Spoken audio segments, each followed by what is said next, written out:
Dahil sa sobrang lakas ng ulan na ito ang nangyari sa ating munting manukan. Binaha yung kinalalagyan ng ating mga sisiw at ganun din ang ating mga baby stag. Dito ay pinagkasya muna natin sa maliit na kulungan ng ating mga sisiw. So dahil dyan nakaisip tayo ng paraan upang may balik lang sa ayos ang ating mga laga. Dahil yun lang yung part na may bubong mga kanokma. Baka dis oras ng gabi ay bigla ulit umulan. Upang maging komportable ang ating mga laga, syempre kailangan natin silang ibalik sa kung saan sila nakalagay. At ganun din tayo na nag-aalaga, kailangan komportable din tayo sa ating pagtulog na walang mangyayari sa ating mga laga. Mga 6 PM na yung mga pangyayaring yan mga kanokma. Kaya sa part na yan medyo nagmamadali tayo dahil yun nga hindi pa tayo nakapatukat. At medyo malayo yung kinuhanan natin ng rice hollow ipa na ilalagay natin sa binahang area ng ating mga laga. So yan, pag uwi natin ay inuna muna natin patukain ang ating mga lagang nokis. Bali 6:30 na tayo nakauwi mga kanokma. Dali-dali na natin kinuha yung isinako na natin na rice hollow ipa upang may latag na dito sa part na binaha. Sa ganitong hilig talaga mga kanokma ay napaka-importante na mahabang yung pasensya at ganun din ang lawak ng iyong pag-unawa. Dahil ang ating mga laga ay hindi tulad natin na mag-isip na kung saan natin sila ilagay ay doon na lang sila sa area na yon. Dahil kahit may bantana sa kanilang buhay, wala silang magawa kung hindi doon na lang, kumbaga wala na silang choice. Dahil doon lang umaabot ang kanilang pag-iisip. So yan, dahil natapos na natin na ilatag yung mga rice hollow ipa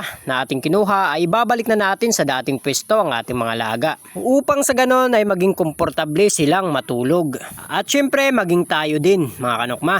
Ang sarap kasi matulog lalong-lalo na wala kang iniisip na kung ano ba ang mangyayari sa iyong mga laga. May mga bagay talaga na kailangan maparaan tayo. Dahil nga ito ang ating nakahiligan, kaya mahalin natin ang ating mga laga. So yun lang.